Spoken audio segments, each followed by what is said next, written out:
ఇంకొకటి దావూదీ సాంగ్ పెట్టలేదు ఎందుకు మనకి? ఇప్పుడు ఏమైనా యాడ్ చేస్తారా?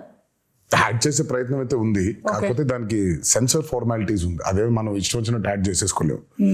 సో సెన్సర్ ఫార్మాలిటీస్ ఉంది, అండ్ పైగా it's not one language, it's 4-5 languages outputs కదా. So censor takes time. Okay. Daavudi పాట తీసేయడానికి it was a collective decision అండి. నాది, శ్రీకర్ ప్రసాద్ గారిది అండ్ శివది. సినిమా చూస్తూ ఉంటే కథ చాలా సీరియస్ గా ట్రావెల్ మొదలైపోయింది. అప్పుడే కథ సీరియస్ గా టేక్ ఆఫ్ అయింది. ఆ టేక్ ఆఫ్ జరుగుతుంటే అందరికీ we felt it was a break. మామూలుగా యూజువల్గా అయితే అందరికీ డాన్స్ చేస్తే బాగుంటుంది కదా, ఎన్టీఆర్ డాన్స్ చేస్తే బాగుంటుంది కదా అని ఉంటుంది. డాన్స్ అద్భుతంగా ఉండింది, కానీ ఎందుకో మాకే బ్రేక్ అనిపించింది. ఓకే. వి ఫెల్ట్ లేదు, కథని చెప్పే ప్రయత్నంలో మనం అడల్టరేట్ చేయకూడదు, కరెక్ట్ కాదేమో అది.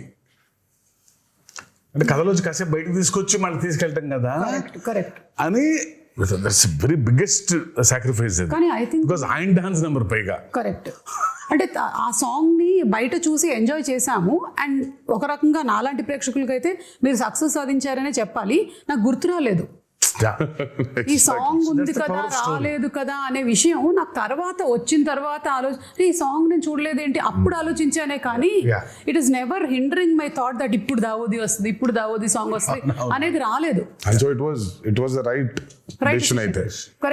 Right decision. Absolutely, obviously, because ప్రేక్షకులు ఎప్పుడు ఆయన డాన్స్ ఆడటం అనేది వాళ్ళ సినిమాలో వాళ్ళ భాగంగా ఫీల్ అవుతారు కాబట్టి, సినిమా అయిపోయిన తర్వాత కొన్ని రోజుల తర్వాత సార్ ఆ పాట కూడా చూడాలని ఉంది అనేది డెఫినెట్గా ఉంటుంది ఆ డిమాండ్.